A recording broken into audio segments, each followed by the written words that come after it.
सभी को मेरे प्रणाम।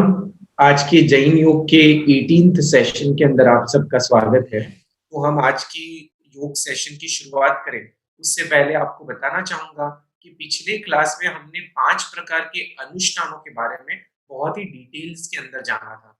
पहला विष अनुष्ठान और लास्ट वाला अमृत अनुष्ठान, यानी हमें किस प्रकार अमृत अनुष्ठान में पहुंचना है उसके ऊपर भी वार्तालाप और बात बहुत अच्छी हुई थी। सो हम प्रणाम करते हैं जीतू भाई को सभी की ओर से।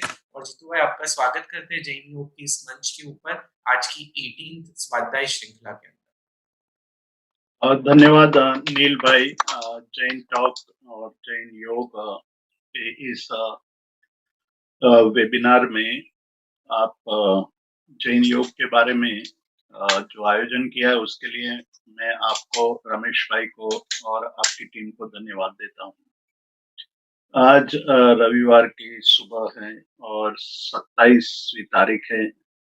इस वर्ष का ये अंतिम सप्ताह है और हम समदर्शी आचार्य हरिभद्र सूरि विरचित योग विंशिका का स्वाध्याय कर रहे हैं।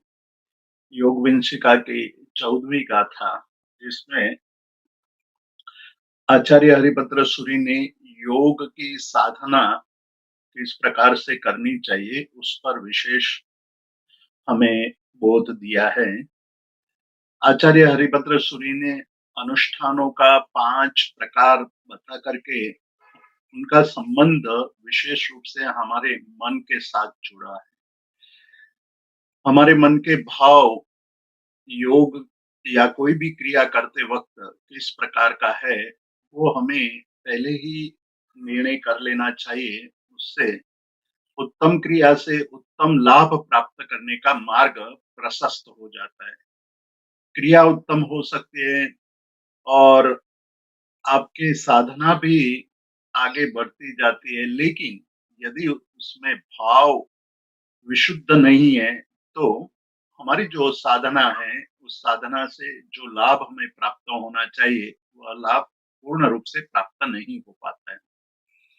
और हमारे व्यवहार में हमने कई ऐसे दृष्टांत भी देखे हैं और हमने वो देखा भी है कि एक बगुला जब नदी में एक शांत जल में बैठा हुआ एकदम ध्यान मग्न जैसा दिखाई देता है, लेकिन उसका ध्यान ध्यान नहीं है, क्योंकि उनके मनोभाव मछली को पकड़ने के लिए एकाग्र बन के बैठा है। वो बगुला का जो ध्यान है वो ध्यान ध्यान की कोटि में नहीं आता है। उसी को आप केवल एक ये दृष्टांत को समझ लेंगे तो आपके लिए बहुत बड़ा ये भाव का महत्व समझ में आ जाएगा। हरिभद्र सूरि ने जो 5 भाव का यहाँ कथन किया है, विष क्रिया, गरल क्रिया, अनध्यवसाय रूप क्रिया और तदहेतु, और लास्ट में अंतिम क्रिया है वो अंतिम अनुष्ठान है वो अमृत क्रिया। एक साधक के लिए यह चाहिए कि उनकी क्रिया अमृत क्रिया बने। हमारी जो ये योग की साधना जब योग का अध्ययन करते हुए आगे बढ़ती जाती है तब उसका हमारे जीवन में क्या लाभ होता है, कैसे किस प्रकार से हम योग के प्रयोग को जीवन में करते हुए शारीरिक, मानसिक और आत्मिक लाभ को प्राप्त कर पाए। इसमें से सबसे कम महत्व दिया है शरीर को। शरीर की महत्ता को कम करते हुए मन और मन के द्वारा आत्मा तक पहुंचने की बात की है। शरीर की साधना, शरीर की आवश्यकता केवल साधना में आप ज्यादा समय तक एकाग्र रह करके कर सके उतने तक की शरीर की अ, स्वस्थता का महत्व माना गया है, उससे अधिक नहीं। शरीर के साथ हमारे अंदर जो जुड़ी हुई इंद्रियां है, 5 इंद्रियां, उस 5 इंद्रियों के कारण भी हमारा मन चंचल होता है और मन की चंचलता हमें विषयों की तरफ उन्मुख करती है। और जब विषयों की तरफ उन्मुख होती है, विषयों की तरफ आगे बढ़ने लगती है, तो जैन धर्म ने एक बहुत बड़ी बात कही है कि हमारा जो मन में भौतिक सुखों के प्रति हमारा रुझान बढ़ने लगता है, हम उसमें अधिक राग करने लगते हैं, उसकी आसक्ति करने लगते हैं, तो हमारे अंदर जो प्रमाद है वो बढ़ने लगता है। यानी कि आत्मिक तक पहुँचने, आत्मिक साधना तक पहुँचने की हमारी जो क्रिया है, प्रक्रिया है, वो मंद होने लगती है। तो सबसे बड़ी बात ये कही कि शरीर और इंद्रियों को संयमित करते हुए, मन को एकाग्र करते हुए अंतर तक हमारे आत्मा तक पहुँचने की जो क्रिया है, वो क्रिया को योग के लक्ष्य की क्रिया कही है, लो योग का लक्ष्य कहा है। अ, आचार्य कलिकाल सर्वज्ञ हेमचंद्राचार्य ने इसीलिए कहा है कि योग अर्थात योग शास्त्र ने कहा, जो योग शास्त्र आचार्य हेमचंद्र सूरी ने रचा है, उसके अलग-अलग प्रकरण में उन्होंने 12 प्रकरण में एक प्रकरण में ये बताया कि आत्मा का आत्मा के द्वारा आत्मा को पहचानना वही योग है, वही साधना होनी चाहिए कि आत्मा का मतलब स्वयं का आत्मा के द्वारा आत्मा में स्थित हो जाना। आत्मा का आत्मा के द्वारा आत्मा में स्थित होना वही योग साधना का चरम लक्ष्य है। और उस साधना को प्राप्त करने के लिए हम अनुष्ठान की बात कर रहे थे और अनुष्ठान का संदर्भ हमें हरिभद्र सूरी ने जो बताया है वो संदर्भ को हमें याद रखना है। हरिभद्र सूरी ने इस अनुष्ठानों का संदर्भ सूत्र और अर्थ की चर्चा करते हुए कहा है। तो हमें सूत्र और अर्थ की बात को भी ध्यान में रखना है कि सूत्र और अर्थ यानी साधना के जो 3 प्रथम अंग है, एक बताया था स्थान, दूसरा वर्ण और तीसरा अर्थ। ये तीनों बातों पर हमें बहुत गौर से बात करनी है, इसीलिए उन्होंने हमें अनुष्ठान की बात कही कि अनुष्ठान को पहले समझो कि आप जो सूत्र बोल रहे हैं वो किस लिए बोल रहे हैं।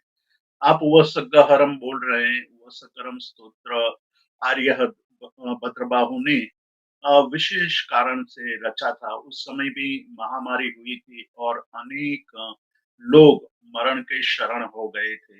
लोग स्मशान तक अपने स्वजन को जला करके आते थे और घर आते ही घर के दूसरे सदस्य मरे हुए पाए जाते थे। इतना भयंकर व्याधि महामारी फैला हुआ था उस समय।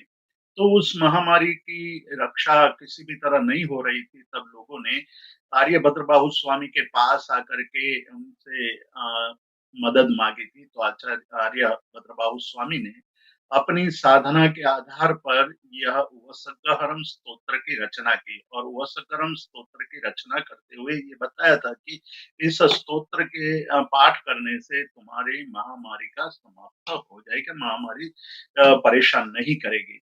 तो लोगों ने उसका प्रयोग शुरू कर दिया और प्रयोग करते-करते उसमें से लाभ भी हुआ। परंतु अ, हम यदि इस वसगरम का स्तोत्र का भक्ति के लिए उपयोग न करके मात्र भौतिक समृद्धि प्राप्त करने के लिए उपयोग करते हैं, तो उसका परिणाम क्या आ सकता है, वो समझने के लिए ये अनुष्ठानों की बात कही है। और यहाँ जो 14वीं गाथा में आचार्य हरिभद्र सूरी कहते हैं कि क्या हमें जो बात कही है उस बात को पकड़ना चाहिए या जो उसके लिए प्रसिद्ध लोक वायका है, मतलब लोगों के द्वारा किंवदंती चल रही है, उसी को हमें समझ करके क्रिया करनी चाहिए।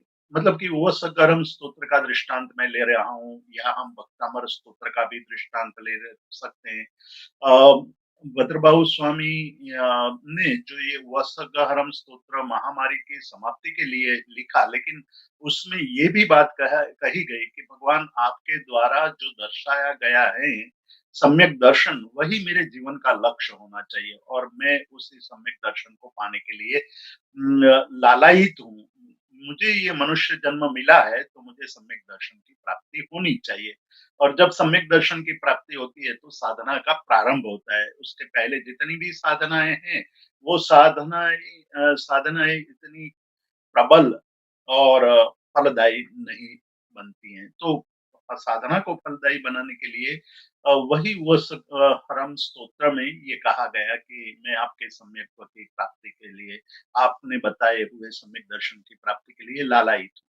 और अंत में कहा कि मैं भक्ति से इतना भरे हुए हृदय से आपको नमस्कार करता हूँ कि मुझे इस भव में आपका शासन मिला, आपका धर्म मिला, आपके द्वारा दिखाए गए मार्ग पर चलने का मौका मिला, तो मैं आने वाले जन्मों में भी यही चाहूँगा कि मुझे यही धर्म मिले, यही मार्ग मिले, यही मैं साधना करूँ कि जहाँ प्राणी मात्र के प्रति मैत्री की बात कही गई है, अपरिग्रह की बात कही गई है, अनेकांतवाद की बात कही गई है। इसीलिए अंत में ये कहा कि भक्तिभर निभरेण ह्येन तादेव दिव्यमोहिं भवे भवे पासजन चंद्र। भव भव के लिए मैं पार्श्वनाथ भगवान आपके चरणों की सेवा प्राप्त करना चाहता हूँ। तो मेरी साधना का परिणाम मैं ये चाहता हूँ। तो ये सूत्र शुरुआत में तो महामारी और दुखों को दूर करने की बात करते हैं, लेकिन उसका शिखर, उसका जो अंतिम चरण है, उसका लक्ष्य है, वो तो यही है कि भक्ति के द्वारा हमारे अंतरतम को निर्मल करें। परमात्मा की शरण में जा करके परमात्मा जैसे बनने की बात यहाँ कह रहे हैं। तो ये बात को पकड़ करके हमें सूत्र का उच्चारण करना चाहिए या सूत्र जाप करना चाहिए, या कोई ये कह दे कि भई आपको दुःख पड़ रहा है, बहुत दुखी हैं, तो वसकर्म का जाप कर लो, सारे दुःख समाप्त हो जाएँगे।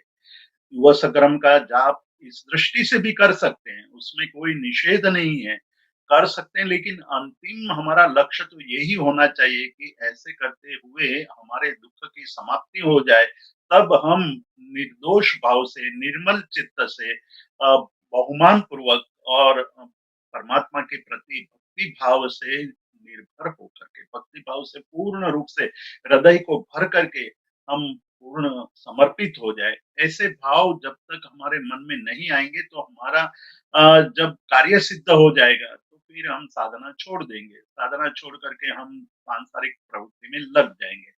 जो हमें प्राप्त करना था, जो हमारे मनुष्य जन्म का लक्ष्य होना चाहिए था, वो हम चूक जाएँगे। वो एक तरफ रह जाएगा और अन्य कार्यों में हम लग जाएँगे। ऐसा न हो, इसीलिए अनुष्ठानों को समझने की बात कही। और अनुष्ठानों को समझने के लिए यहाँ ये कहा कि भई कोई आदमी, कोई व्यक्ति या कोई मानस है, मानव है, वो ये सारी बातें समझ लेता है, सुनता है कि योग करना चाहिए, योग करने से मोक्ष की प्राप्ति हो जाती है, योग करने से शरीर के रोगों की समाप्ति हो जाती है, प्राणायाम करने से नाड़ी शुद्धि होती है, आंतरिक जो हमारी अशुद्धियाँ हैं वो सारे समाप्त हो जाती हैं। प्रत्याहार करने से धीरे-धीरे हमें सुख का अनुभव होने लगता है और धारणा करने से आपकी संकल्प शक्ति बढ़ने लगती है। मतलब जितनी धारणा तीव्र बनती जाएगी, आपकी संकल्प शक्ति बढ़ेगी। संकल्प शक्ति से आप जो चाहेंगे, वो प्राप्त कर लेंगे। जो लोगों को बताना चाहते हैं, वो बता पाएँगे। मतलब मेस्मेरिज़्म जैसे, हिप्नोटिज़्म जैसे प्रयोग भी धारणा की सिद्धि से हम कर सकते हैं। जो नहीं है, वो भी हम लोगों के मन में भ्रमात्मक रूप से उत्पन्न कर सकते हैं। तो ऐसे लाभ के लिए क्या योग करना चाहिए? या मतलब समाधि प्राप्त करने के लिए योग करना चाहिए? ये एक प्रश्न यहाँ हरिभद्र सूरी 14वीं गाथा में हमें पूछते हैं कि क्या कोई आदमी धर्म के महात्म्य को सुन कर के केवल धर्म करने लगता है, तो वो अच्छा नहीं है? बात तो अच्छी है कि धर्म का महात्म्य सुन करके धर्म का आराधन करने लगता है, धर्म की आराधना साधना करने लगता है, तो वो अच्छा कर रहा है। जो बुरा काम है उसको तो छोड़ रहा है, लेकिन केवल प्रभाव देख करके यदवा तदवा क्रिया कर रहा है, तो वो क्रिया लाभदायी हो सकती है कि नहीं? यहाँ हम लोगों ने जो अगले सप्ताह से प्रयोगात्मक रूप से भी योग की साधना की बात कही है, उसी के संदर्भ में ये गाथा है। तो उसी को समझने के लिए इस गाथा का अर्थ भी बराबर समझना चाहिए। हम केवल मात्र योग के सैद्धांतिक पक्ष को ही लेकर के जीवन में आगे बढ़ते हैं, तो सैद्धांतिक पक्ष तो जैसे ही यह स्वाध्याय खत्म होगा और धीरे-धीरे हमें सुनी हुई बात विलुप्त होती जाएगी और 1, 2, 3 महीने के बाद हमें इतना ही याद रहेगा कि हमने योग विंशिका पर स्वाध्याय किया था, लेकिन उसमें क्या आता है, उसमें क्या-क्या कहा था, वो सारी बातें विस्मृत हो जाती है क्योंकि मानव मन है, वो विस्मृति का स्वभाव रखता है। तो हमारे मन में जो बातें हमें रस पड़ता है, हमें रुचि उत्पन्न होती है, वो हम नहीं भूलते हैं, लेकिन सुनी हुई बात बहुत जल्दी भूल जाते हैं। यदि हम उसका स्वाध्याय नहीं करते हैं, यदि हम उसके अंदर गौर से चिंतन नहीं करते हैं, तो वो बात लुप्त होने में देर नहीं लगती है। तो यहाँ कहते हैं कि कोई आदमी ने प्रभाव सुना और प्रभाव सुन कर के साधना का प्रारंभ कर दिया और उसको कोई विधि नहीं आती है, कुछ भी नहीं आता है।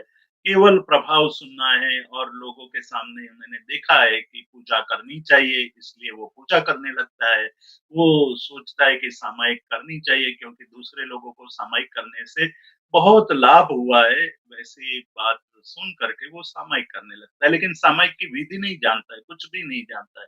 तो क्या उसको धर्म करने देना चाहिए या उस खुद को धर्म करते हुए कुछ और बातें जाननी चाहिए?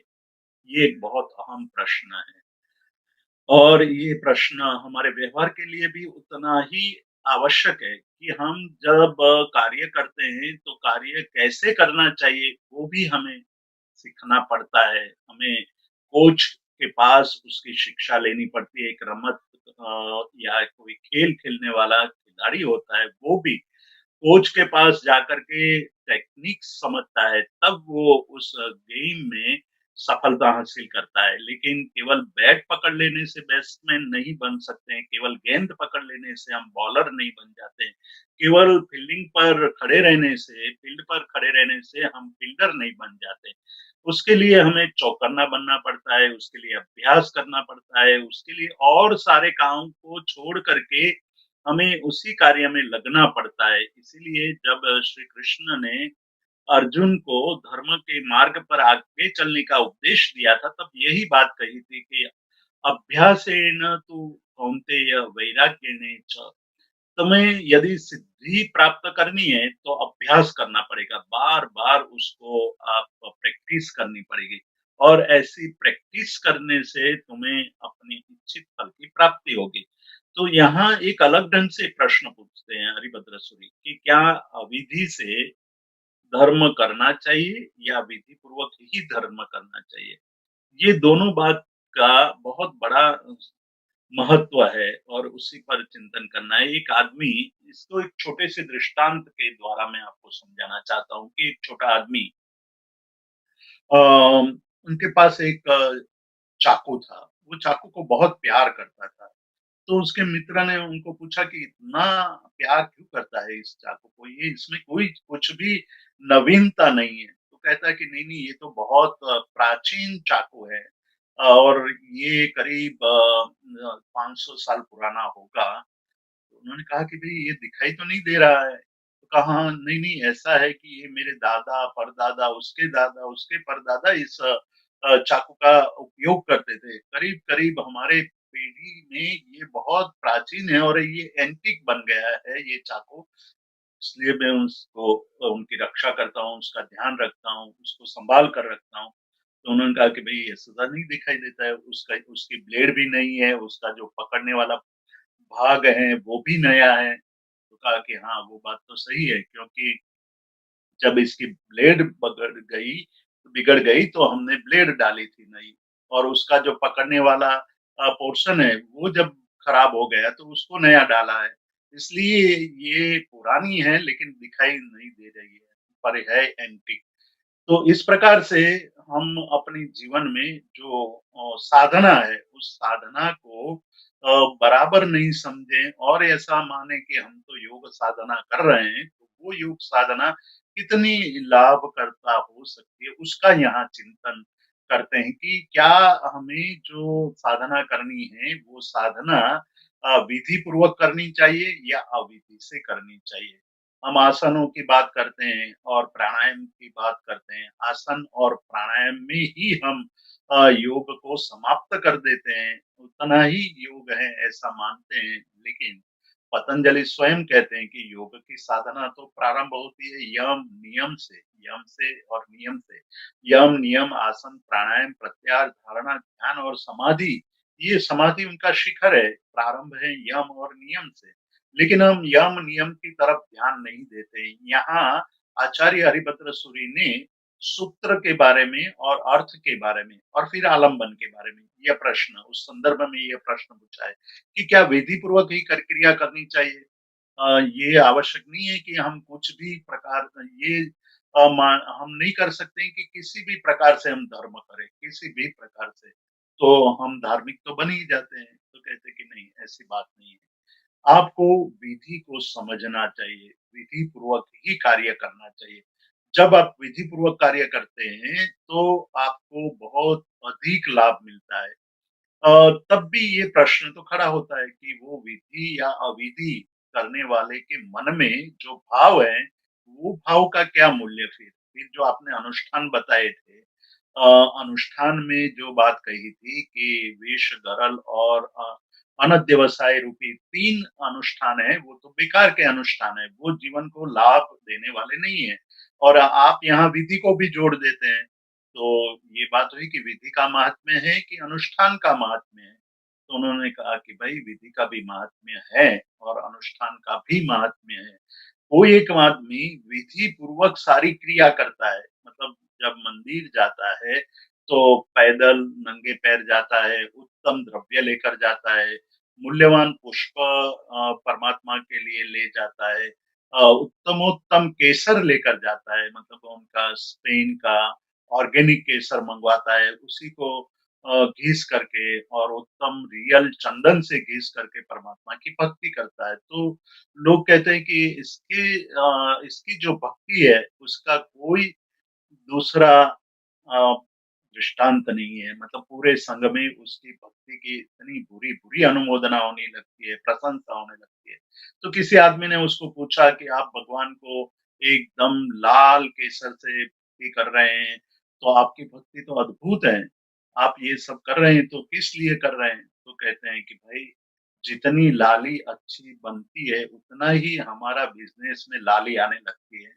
हम परमात्मा की भक्ति करते वक़्त यही करते हैं, इच्छते हैं कि केसर की लाली जिस प्रकार से है, उसी प्रकार से हमारा बिज़नेस भी एकदम लाल-घूम हो जाए, दौड़ने लगे, इस कोरोना काल में जो प्रॉब्लम आए, वो सारे समाप्त हो जाए और धन ही धन प्राप्त हो जाए। सारी विधि करता है, लेकिन मन उनका लक्ष्य उनका ये है कि भक्ति करके मेरे बिज़नेस में वृद्धि हो, इस प्रकार के भाव हम बहुत सरलता से हम समझ सकते हैं कि ऐसी भक्ति भक्ति नहीं बनती है। भक्ति के लिए परमात्मा के चरणों में हमारा पूर्ण रूप से समर्पण भाव आना चाहिए और जब हम समर्पित हो जाते हैं, तब हमें अ, स जो सामग्री है, वो उत्तम है या अनुत्तम है, उसका मूल्य नहीं रहता है, भाव का मूल्य बढ़ जाता है। आपके पास सामग्री उत्तम है और भाव उत्तम है तो बहुत बढ़िया है। लेकिन सामग्री उत्तम नहीं है और भाव बहुत ऊँचे हैं, तो भी श्रेष्ठ फल प्राप्त हो सकता है। अनेक ऐसे दृष्टांत हमने शास्त्रों में, भारतीय परंपरा के वैदिक परंपरा में और जैन परंपरा में देखा है कि एक छोटा-सा बालक भी भावों के कारण मुक्ति की तरफ आगे बढ़ने लगता है और एक समर्थ से समर्थ आचार्य भी यदि भाव में कहीं गिरावट आ जाती है तो वो संसार में परिभ्रमण करते हैं। तो ये जैन धर्म की सबसे बड़ी बात है कि भाई विधि आवश्यक है, लेकिन विधि के पीछे आपका भाव भी बहुत ऊंचा होना चाहिए और विधि के प्रति जो आपका जो भाव ये होना चाहिए, यानी कि आप जो क्रिया करते हैं विधि सापेक्ष होनी चाहिए, विधि निरपेक्ष नहीं होनी चाहिए। विधि सापेक्ष का अर्थ है कि विधि आपके मन में करने की भावना होनी चाहिए। विधि निरपेक्ष क्रिया नहीं होनी चाहिए। एक बार मैंने यहाँ कहा था कि इस विषय में अध्यात्म योगी आनंद घन जी 14वें अनंतनाथ भगवान के स्तवन में ये कहते हैं कि वचन सापेक्ष व्यवहार साचो कयो, वचन निरपेक्ष व्यवहार संसार फल। सापेक्ष और निरपेक्ष शब्द को हमें लक्ष्य में लेना है। सापेक्ष मतलब जो बात शास्त्रों में कही गई है, जो संतों ने अपने जीवन में अनुभूत की है और उन्होंने जो लिखा है, वो शास्त्र कहलाते हैं। शास्त्र का मतलब केवल ये नहीं है कि संस्कृत भाषा में लिखा हो या प्राकृत भाषा में लिखा हो वही शास्त्र है, ऐसा नहीं है। शास्त्र का अर्थ है जो अनुभवी लोगों ने अपने जीवन में जो साधना करके अनुभूत किया था, उसको शब्द रूप में हमारे सामने रखा है, तो हमें उतनी उससे लाभ प्राप्त हो जाता है कि हमें उतनी साधना करके जो सत्य प्राप्त करना था, वो सत्य तो हमें बहुत आसानी से प्राप्त हो गया। तो उस दृष्टि से शास्त्र लेना है। तो उसके सापेक्ष मतलब उसमें सापेक्षता मतलब उसमें कही हुई बातों के अनुसार, उसमें बताई गई विधि के अनुसार हमें क्रिया करनी चाहिए। मतलब हम यहाँ भी भाव को ले आते हैं। आचार्य हरिभद्र सूरि क्या करते हैं कि विधि सापेक्ष शब्द का प्रयोग किया, विधि निरपेक्ष का प्रयोग किया कि कोई आदमी साधना करते वक़्त विधि को नहीं जानता है लेकिन विधि सापेक्ष है। यानी कि उसके मन में ये भाव है कि मैं विधि को जानूँ, जानकर जानने की मेरी पूरी भावना है। लेकिन मैं आज विधि नहीं जानता हूँ, लेकिन मुझे क्रिया तो करनी ही है। सभी लोग संवत्सरी के दिन प्रतिक्रमण करने जाते हैं, तो मुझे आज प्रतिक्रमण तो करना है, लेकिन मुझे प्रतिक्रमण करते वक़्त नवकार मंत्र के अलावा कुछ भी नहीं आता है। मुझे 2-3 घंटे तक वहाँ आसन पर बैठ कर के जो लोग बोलते हैं सूत्र उसको सुनना ही होता है। तो क्या मैं विधि करूँ या ना करूँ? ये प्रश्न यहाँ बहुत बड़ा महत्वपूर्ण प्रश्न हमारे सामने आचार्य हरिभद्र सूरि रखते हैं कि संवत्सरी का प्रतिक्रमण 3 घंटे के लिए आप एक भी सूत्र का अर्थ नहीं जानते हैं, सूत्र भी नहीं जानते हैं, विधि भी नहीं जानते हैं, तो क्या प्रतिक्रमण करना चाहिए या नहीं करना चाहिए? हम आगे देखेंगे कि प्रतिक्रमण एक योग की क्रिया है।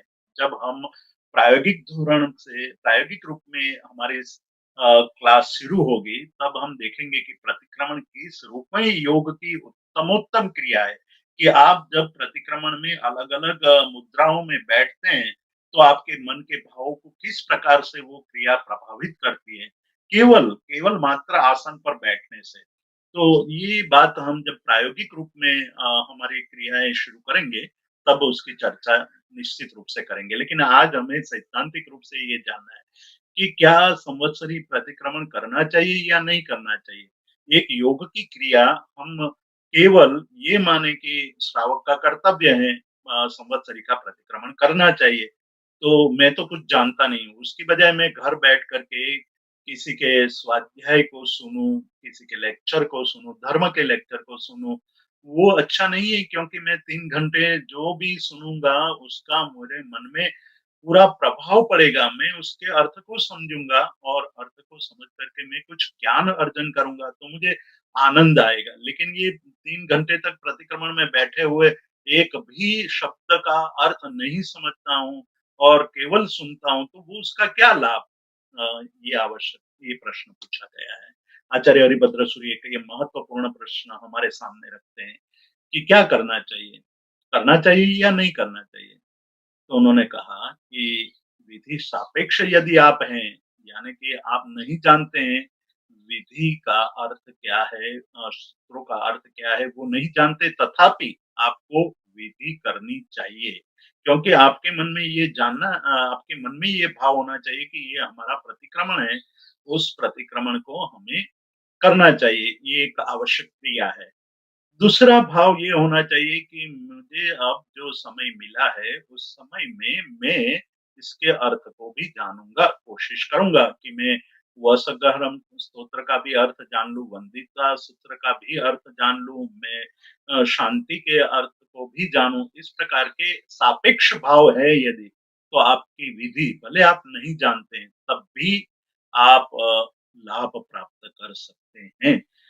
लेकिन यदि आप विधि निरपेक्ष हैं, सूत्र सारे आपने पढ़े हैं, पाँचों प्रतिक्रमण के सभी सूत्रों के अर्थ आपको पता है, लेकिन उस समय आपका ध्यान अन्यत्र चला गया है, आप निरपेक्ष रूप से बैठे हैं, आप विधि के लिए कुछ भी उत्सुक नहीं है, बहुमान नहीं है, तब वो विधि निरर्थक हो जाती है, आपका प्रतिक्रमण करना निरर्थक हो जाता है। तो कहते हैं कि 2 प्रकार के लोग हैं संसार में। एक सापेक्ष अर्थ नहीं जानते हुए भी क्रिया करते हैं, तो उसको क्या लाभ होता है?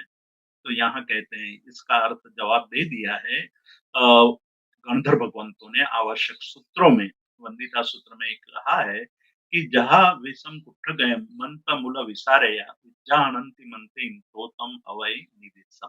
ये बहुत बड़ी उत्तम गाथा है। उसमें ये कहा गया है कि कोई आदमी जिसको सांप ने काटा है, सांप का जहर उनके शरीर में फैलने लगा है और कोई दवाई से उसके सांप के जहर को निकालने की विधि नहीं हो रही है। तब हम बचाने के लिए कोई मांत्रिक होता है, उस मांत्रिक को बुला लाते हैं। जिसको सर्प ने काटा है वो तो निश्चेतन पड़ा है, मतलब बेहोश पड़ा है, उसको कुछ भी पता नहीं है कि बाहर संसार में क्या चल रहा है। लेकिन मांत्रिक आकर के जो गारूडिक मंत्र को जानता है, वो मंत्र गिनने लगता है तो उसका जहर धीरे-धीरे उतरने लगता है, निर्विष होने लगता है और कुछ ही समय में वो फिर से सचेतन हो जाता है। तो यहाँ कहते हैं कि जब वो मांत्रिक मंत्र प्रयोग कर रहा है, तब मंत्र को केवल उनके कान में उनके ध्वनि जाती है और कुछ भी उनको पता नहीं होता है। तब भी मंत्र जैसे लाभ करता होता है, उसी तरह हम सूत्र के अर्थ को नहीं जानते हैं, लेकिन ये गणधर भगवंतों के द्वारा रचे हुए शब्द हैं, उस शब्द का श्रवण करना भी हमारे कानों को पवित्र करता है। ऐसा मान करके हम जब विधि सापेक्ष बन करके विधि करते हैं, तो यहाँ कहते हैं कि जिस तरह से आदमी के जहर को ये गारुड़िक मंत्र नष्ट करता है, उसी प्रकार हमारी आत्मा पर कर्म रूपी जहर फैला हुआ है। उस कर्म रूपी जहर को नष्ट करने के लिए ये सूत्र रूपी मंत्र हमें बहुत अधिक लाभ करता होगा। तो कहा कि भई अर्थ तो जानते नहीं है, हम अर्थ नहीं जानते, हम प्रवचन सुनने लगे, स्वाध्याय करने लगे घर में बैठ कर के भादरवा सुद यानी भाद्रपद के शुक्ल की चतुर्थी के दिन घर में बैठ कर के 3 घंटा हम किसी का लेक्चर ही सुनेंगे, तो वो अच्छा नहीं है। तो कहा भाई वैसे देखा जाए तो अच्छा है, आप प्रवचन तो कभी भी सुन सकते हैं, लेकिन संवत्सरी का दिन कभी भी नहीं आएगा।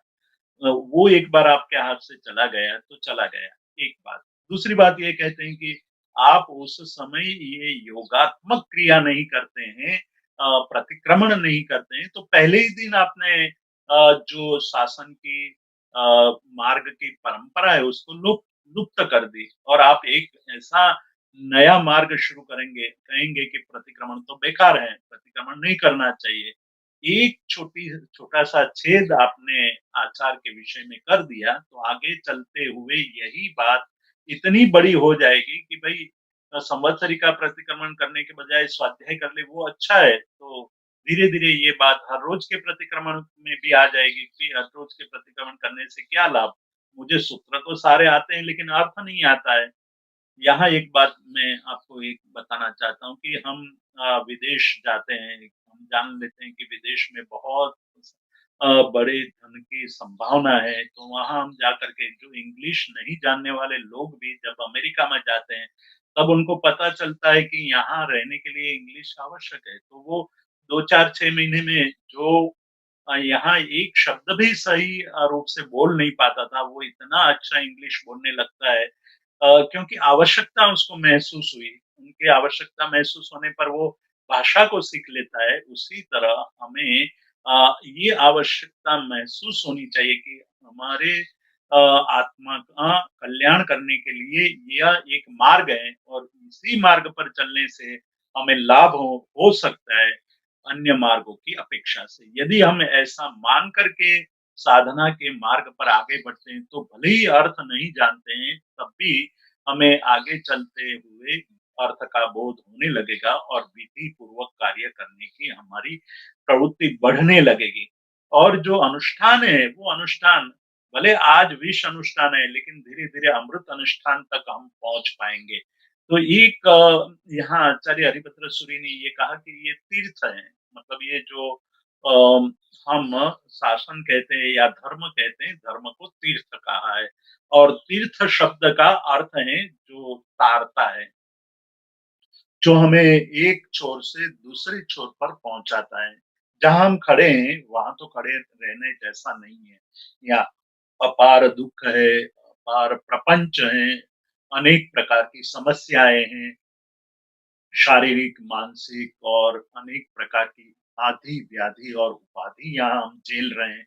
उससे मुक्त होना है तो सामने छोर पर पहुंचना है। सामने छोर पर पहुंचने के लिए यह तीर्थ ही एक महत्वपूर्ण साधन है या एक मार्ग है। तो तीर्थ वह है जो हमें तार देता है। मतलब एक छोर से या हम जहाँ डूबे हुए हैं, जहाँ हम फंसे हुए हैं, वहां से हमें दूसरे किनारे तक, जो श्रेष्ठ किनारा है, वहां तक हमें पहुंचाने वाला जो मार्ग है, उसी को तीर्थ कहा है। तो तीर्थ का आश्रय लेकर के हम अपने कल्याण के मार्ग को पसंद करते हैं। कल्याण का मार्ग जब पसंद कर लेते हैं तो हमें जो सामने किनारे पर पहुंचना है, वहां हम पहुंच सकते हैं। तो ये तीर्थ जीवन में लाभ करता है, ऐसा हम जानते हैं और ऐसी हमारी मान्यता भी है। लेकिन वो तीर्थ कब लाभ करता हो सकता है? क्या हम विधि पूर्वक क्रिया करते हैं तभी हमारे द्वारा तीर्थ कल्याणकारी बन सकता है, या अविधि से भी कोई क्रिया करें तब भी हमें लाभ करता होता है। तब ये बात यहाँ हरिभद्र सूरी ने जो कही है कि सापेक्ष और निरपेक्ष भाव बहुत ही मूल्यवान है। यदि हम सापेक्ष भाव से करते हैं, ज्ञान नहीं है, अज्ञानता है, तो भी धीरे धीरे ज्ञान की प्राप्ति होने लगेगी और समझ आने लगेगी कि यही सही है। ज्ञान भी नहीं आया पर एक मन के भाव सापेक्षता के हैं, तो वो हमें लाभकर्ता हो सकेंगे। इस प्रकार से ये अ, बात हमें समझनी है। यदि हमने विधि अविधि से कार्य करना शुरू कर दिया तो पहले ही दिन हम तीर्थ का उच्छेद कर रहे हैं। इसलिए विधि और अविधि की बात करते हुए उन्होंने एक और शब्द का प्रयोग किया है, शासन। शासन शब्द का प्रयोग धर्म के लिए किया है। धर्म शब्द का अर्थ हमने कई बार देखा है कि जो धारयति इति धर्म, जो धारण करता है वह धर्म है। मतलब हमें अधोगति या गिरते हुए, नीचे गिरते हुए जो रोकता है, जो हमें हमारा रक्षण कर लेता है, वो धर्म है। उसी प्रकार शासन की बात करते हैं, जैसे तीर्थ की बात कही, उसी प्रकार शासन की बात करते हैं कि शासन वह है जो हमें शासित करता है, अनुशासित करता है। हमारे आत्मा को अनुशासित करते हुए सुख प्रदान करने वाला जो मार्ग है, वही शासन है। इसीलिए धर्म के लिए ये शासन शब्द का प्रयोग किया गया है। तो वहां भी ये कहा कि हमारी जो क्रिया है, वो क्रिया सूत्र सापेक्ष होनी चाहिए। सूत्र का अर्थ जानने की को भावना से युक्त होनी चाहिए। और उसी बात को उन्होंने 15वें गाथा में बताया कि सो एस वंकओ चीय नय समय संयम मयम आयरियाण विशेषो एयं पे भावी यव्वम इह तिथुच्छेय विरोहिम। तिथुच्छेय विरोहिम शब्द का प्रयोग किया है कि तीर्थ का उच्छेद हो जाने का भय जिसके मन में पड़ा हुआ है कि मैं कहीं गलती न कर बैठूं। यदि मैं गलती कर बैठूंगा तो मेरा तो कल्याण नहीं होगा, लेकिन मैं एक ऐसे नए मार्ग का स्थापन कर दूंगा कि जिसके द्वारा दूसरे लोग भी फंसेंगे, दूसरे लोग भी व्यामोह में फंस जाएंगे और अच्छे जन्म को गवा देंगे। ये बात हमें समझना हो तो हमारे सामने एक बहुत अच्छा दृष्टांत है। मरीचि जो ऋषभदेव भगवान के उपदेश को सुनकर, खुद परमात्मा के उपदेश को सुन करके वैराग्यवान हो गए। कितना बड़ा पुण्य कि उनको साक्षात परमात्मा का दर्शन हुआ, साक्षात परमात्मा की वाणी का श्रवण करने का अवसर मिला और परमात्मा की वाणी सुन करके संसार की असरता का बोध हो गया। चक्रवर्ती का पुत्र है, मतलब भरत चक्रवर्ती का पुत्र मरीचि जब परमात्मा की देशना सुन करके वैराग्यवान हो जाता है, तो चक्रवर्ती के शासन में चक्रवर्ती के पुत्र के पास तो कितना वैभव होता है, कितना सुख होता है, उसकी हम कल्पना नहीं कर सकते हैं। अ, फिर भी उन सबको छोड़ करके वैराग्यवान हो गए, संयम ग्रहण कर लिया। संयम ग्रहण करते हुए उनको संयम की कठिनता का एहसास होने लगा। राजकुमार था, राज्य में मतलब संसार में जब था तो अपार सुख की अनुभूति की थी। जहाँ वो पानी माँगता था, दूध आता था, उनके लिए सोने के लिए जो बिछाना होता था, वो एकदम फूलों की तरह मुलायम होते थे। उस सुख को छोड़ करके संयम ग्रहण करना बहुत बड़ी बात थी। लेकिन संयम ग्रहण करने के बाद वो सारे सुख याद आने लगे। त्याग के मार्ग पर वो अग्रसर होने की बजाय वहाँ व्यामोहित हो गए। उन्होंने ये सोचा कि इतना कष्ट तो मैंने कभी देखा नहीं और झेला नहीं, तो मैं इस मार्ग को छोड़ दूँ। यहाँ से ये योग का महात्म्य हमें समझने आता है कि योग में भाव और भाव के द्वारा साधना में उत्तरोत्तर वृद्धि कैसे हो सकती है।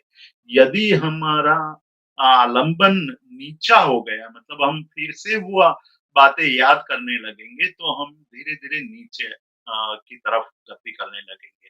और यदि हमारे आलंबन में, हमारे मन में जो आलंबन है, वो पुष्ट आलंबन होगा, हम ये सोचेंगे कि मुझे तो कुछ दुःख है ही नहीं और जीवों के लिए जीवों के जीवन में जो दुःख सहना पड़ता है उसके बजाय यहाँ तो कुछ भी दुःख नहीं है।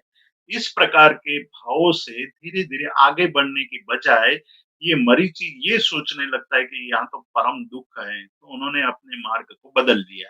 उन्होंने सफेद वस्त्रों की जगह पर भगवे वस्त्र धारण कर लिए, हाथ में छत्र ले लिया, पैरों में पावड़ी पहनने लगे, सुवर्ण की जनोई पहनने लगे और इस प्रकार एक नए मत का स्थापन कर दिया। तो उच्छेद तो वहीं से हो गया।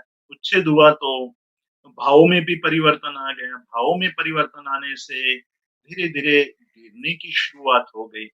जो करना चाहिए था वो हाथ से निकल गया और बीमार होते हैं एक दिन तो उनकी सेवा करने वाला कोई नहीं होता है। तो एक कपिल नाम का आदमी, एक युवान आता है, धर्म की बात करता है, तो उस समय उन्होंने गलती कर दी क्योंकि धीरे-धीरे जो पतन का मार्ग था, उस पतन के मार्ग पर आगे चलने लगे थे। तो जो विनाश जहाँ से शुरू हुआ है, उस क्षण को यदि हम पकड़ते नहीं है, वहीं से हम सचेत नहीं हो जाते तो सीधा नीचे गिरते हैं। जिस प्रकार से आप सीढ़ी चढ़ते हुए अंतिम सीढ़ी पर आ गए और एक सीढ़ी चूक गए, तो सीधा नीचे ही पहुँचते हैं। उसी तरह भावों की दशा है। यदि आपके मन में एक हल्का भाव, एक खराब भाव आ गया और उसको तुरंत विनाश नहीं किया, तो वो खराब भाव धीरे-धीरे, धीरे-धीरे पूरा नीचे तक ले जाता है। तो साधना जो है, वो साधना योग की साधना, उसको सूत्र और अर्थ के साथ जोड़ा। सूत्र और अर्थ का आलंबन लेते हुए मन के भावों को विशुद्ध बनाने की बात कही और विशुद्ध बनाते हुए जब आप ये सुनते हैं कि जहाँ विषम कुट्टक मंत्रमूल विसारया या जब आप ये बोलते हैं कि तादेव दिच्च बोहिम भवे भवे पास जिन चंद ये सब शब्द बोलते हैं अर्थ के साथ बोलते हैं तो आपको संसार की असारता को असारता की अनुभूति होते हुए एक उच्च कोटि के जीवन के आदर्श का मन में भाव पैदा होता है और वही भावों को चरितार्थ करने के लिए साधना के अंदर स्थिर होने के भाव हमारे मन के अंदर उत्पन्न होते हैं और यही भाव होते हैं कि मुझे अभी बहुत कुछ करना है। मैं जितना कर सकता हूँ इतना उतना भी नहीं कर सकता हूँ। तो मुझे और परिश्रम करना चाहिए और उत्साह धारण करना चाहिए और ये शरीर तो गिरने वाला है, नष्ट होने वाला है, मुझे छोड़ना ही पड़ेगा। तो मैं जब तक मेरा जीवन है तब तक मेरी साधना को एकदम श्रेष्ठ बनाओ। तो यहाँ कहते हैं कि जब आप सूत्र और क्रिया उसको बराबर पकड़ते हैं, स्थान की बात इतनी महत्वपूर्ण नहीं लगी है आचार्य हरिभद्र सूरी को कि स्थान यानी आसन, मुद्रा, अलग-अलग पोज हम देखेंगे कि आसन के साथ आसन किस प्रकार के होते हैं। तो आसन की आवश्यकता को स्वीकार किया, लेकिन महत्व नहीं दिया कि केवल आसन पर ही जोर नहीं दिया। आसन के बाद सीधा मन पर आ जाते हैं कि आप जो आपको वाणी का संयम करना है, वाणी के द्वारा उत्तम कोटि के शब्द बोलने हैं। तो शब्द बनाने का हमारे पास इतना सामर्थ्य नहीं है। इसलिए गणधर भगवंतों ने जो उच्च कोटि के शब्द बनाए, उसको हम रिपीट करते हैं। उसको रिपीट करते-करते उसको अर्थ के साथ जोड़ते हैं। अर्थ के साथ जोड़ते हैं तो हमारे मन के अंदर वो विचार आते हैं, जो विचार गणधर भगवंतों ने किए थे। वो विचार हमारे साथ आते हैं, तो हम और अच्छी तरह सूत्र और क्रिया को करते हुए आत्म साधना, आत्मिक शांति, चिर शांति मतलब शाश्वत शांति की ओर आगे बढ़ने लगते हैं।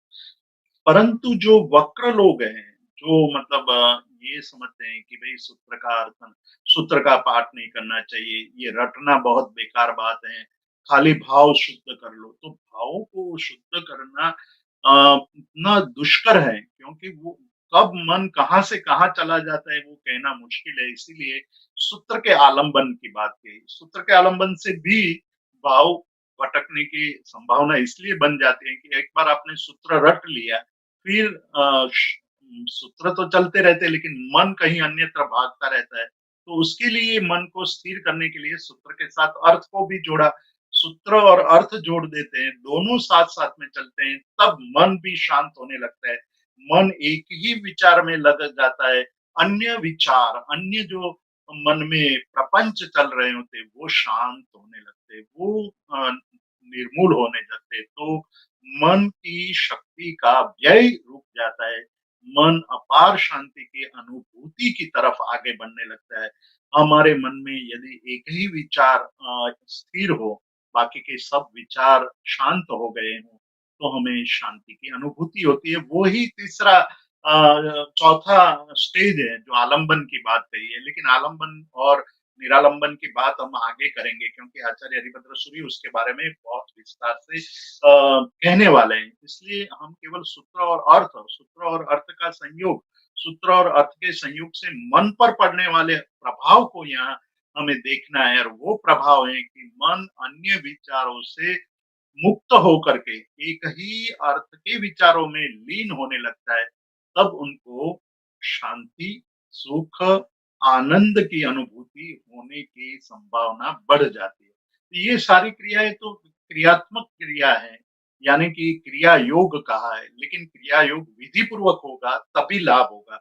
अविधि से मतलब आप केवल सूत्र बोल गए, तो यहाँ तो हरिभद्र सूरी एक बहुत बड़ी बात कहते हैं, और वो कहते हैं कि जो सूत्र सापेक्ष नहीं है, विधि सापेक्ष नहीं है, ऐसे आदमी को सूत्र भी नहीं पढ़ाना चाहिए।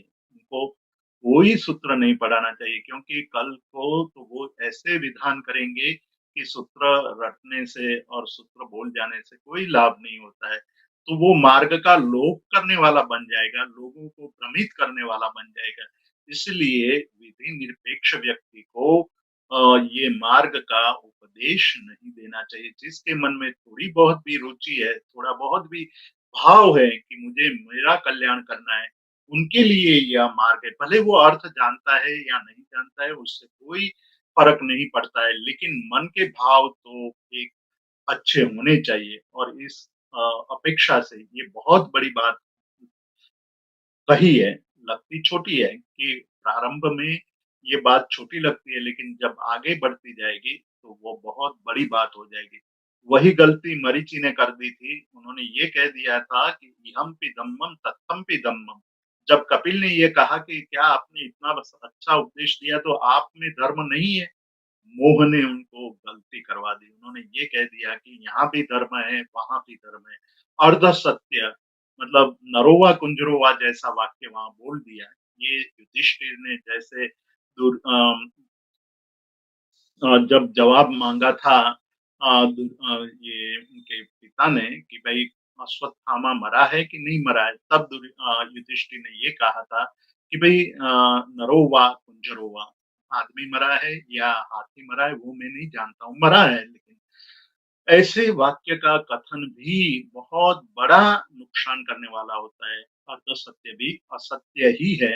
इस प्रकार अर्ध क्रिया या अविधि भी मार्ग का लोपक है। ऐसा समझ करके हमें सूत्र और अर्थ को समझने की कोशिश करनी चाहिए, जो हमारे भावों को निर्मल करने वाला है।